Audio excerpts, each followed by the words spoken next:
I want to do a little bit of predicting about this year's Hanshin Tigers and who are going to be the team leaders in various categories. And we don't have to justify or anything. We can just kind of rattle them off because it's a crapshoot, right? I mean, we're just pulling numbers out of our mouths. And so whatever you want to go with is fine here, but let's do a little bit of a rundown, guys. So the first thing I want you to guess is who is going to lead the team in batting average this year and with what kind of average. I've got Itohara hitting 297 as our batting average leader this year. How about you, JD? I've got Chikamoto around the same average. I think he's just a little bit below 300. Okay. Sanjay? I've actually got Takayama being running back up to his Rookie of the Year form and hitting above 300. But he may not have enough plate appearances to actually qualify for a batting title.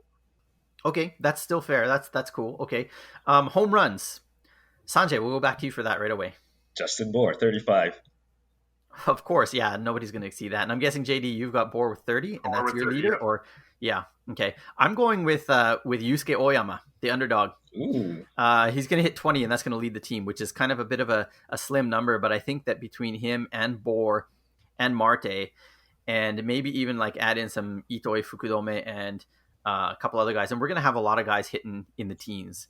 But Oyama is going to pace us with 20. I've also got Oyama leading us with 80 RBI this year. That's assuming, of course, he gets enough playing time. But JD, who you got for RBI leader and how many?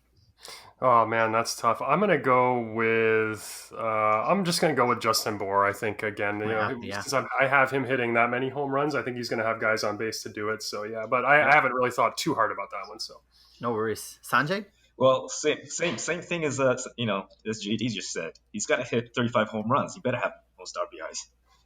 But, yeah, true. Something in the 80s. Stolen bases. I think probably we're all going to say Chikamoto, although we do have some other fast runners on the team. But I'm going to say 32 for Chikamoto in this shortened season. Sanjay, how many you got for him? Well, I had him at 35. He had 39 last year, right? And I think he's going to up the pace this year. So even with fewer games, he's going to get there. And by the way, I also have him hitting double-digit home runs too. So he's going to be a double-double guy. Nice. Okay, JD? Yeah, I'm going to say about 30.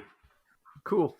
And last one, just for kicks, because we are Hanshin. Who's going to lead the team in errors and with how many? I'll go first on this one. I've got Hojo leading the team in errors with 12. I think that the team on the whole is going to do better, and they've done really well in this June so far. I think honestly, like they had 2 errors in the 11 game 11 games. Pretty crazy stuff. Mm-hmm. JD. I'm gonna say Kinami with the same number, but I think it's because he's going to do better on offense, and so he's going to get more playing time. I think, which is going to have him in the field more to make more errors.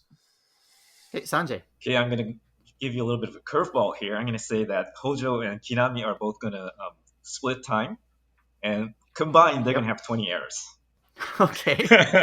All right. I would say if that's true, I'm going to say that if they split time pretty much evenly, that Hojo is going to be higher on the error side. But that's also because my bias that I picked him to lead the team in errors. So, yeah. Okay, on the pitching side, who is going to have the most innings pitched for this club this year? Sanjay. I have Nishi, the elder. Okay. Got a number? No, I don't actually. Let's pull it out of the air. 180. Oh, that's pretty high for a shortened season. I've got Nishi with 160 this year. JD, how about you? Yeah, Nishi about the same. Okay. How about for wins? I'm going to go bold, and I'm predicting that Haruto is going to come back and be in the rotation much of the year. I've got him with 11 wins this year. JD, who you got and how many wins? I'm going to go with Nishi and 10. Okay. Sanjay? I'm going to go with Akiyama and 12. Hey, I like that. Yeah, you know that he's actually gone like 27 straight innings without giving up a run. That's all in, I think, all preseason plus. I think it even goes into last year, but he's on a pretty good tear here.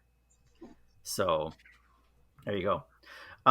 Okay, the next one is strikeouts.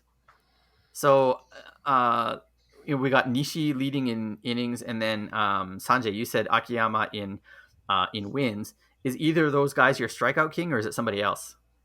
It's got to be Nishi. I didn't really think about the number too much, but Yeah, I don't have a number for that. Okay, no worries. Last year, Nishi had 112 strikeouts in 172 innings pitched. So I don't know, maybe like 120 or so. Yeah, thereabouts, I Might be guess. Yeah. a fair number if you go by his current, roughly how he does now. Okay, JD, how about you? Yeah, I'm gonna have to go with Nishi as well, just because I think he's gonna be pitching a lot more. So no real number to give though. Okay, I'm going to go with Haruto just because, as I said, I think he's going to get in there and have a good season. Last year, he had 125 strikeouts in 109 and 2/3 innings, leading the team comfortably, and I think he's going to get 140 this year. So that might even be in the league leaders, maybe in the top 3 in the league. Okay, for ERA, I'll go first. I've got Nishi leading our team in ERA, and he's going to have a career, I think it's a career best anyways for him. I'm predicting a 2.63 ERA for Nishi. Again, these are just like completely random numbers, but Sanjay, who you got and what you got? Well, I was going to go with QG. He's going to have a 1.00 ERA. Oh, nice. And JD? Yeah, this one's tricky because I wasn't sure whether to go starter or reliever. I'm going to stick with just starters, though, and I'm going to say Nishi. Yeah, right around 2.5 is what I'm going to give him. Okay.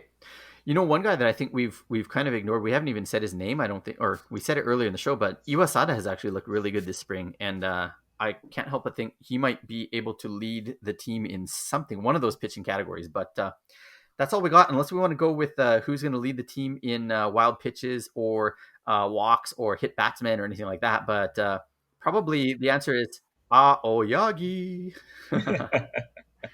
Oh, no. I think if Fujinami ever comes back, he will give Aoyagi a run for his money. So that would require him to be up for long enough, though, or at least to have 2 starts, right, this season. I think he'll exceed your expectations in a very few number of starts, I think.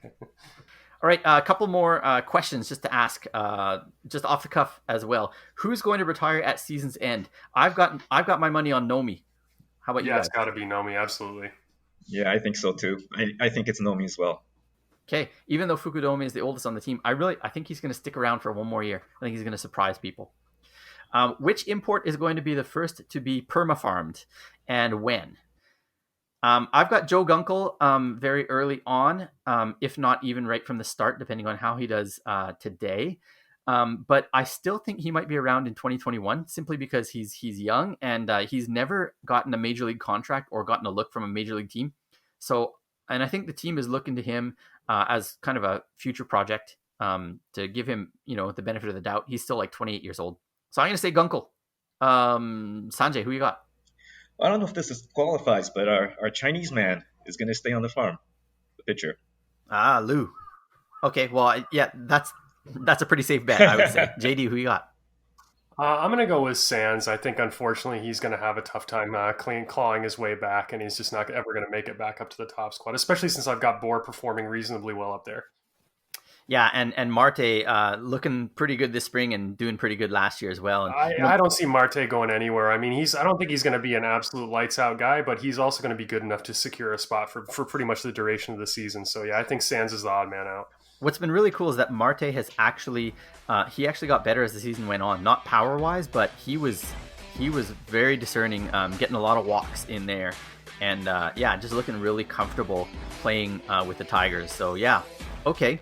Interesting. We got different guys as the import. I hope we're not all right. In fact, I hope we're all wrong.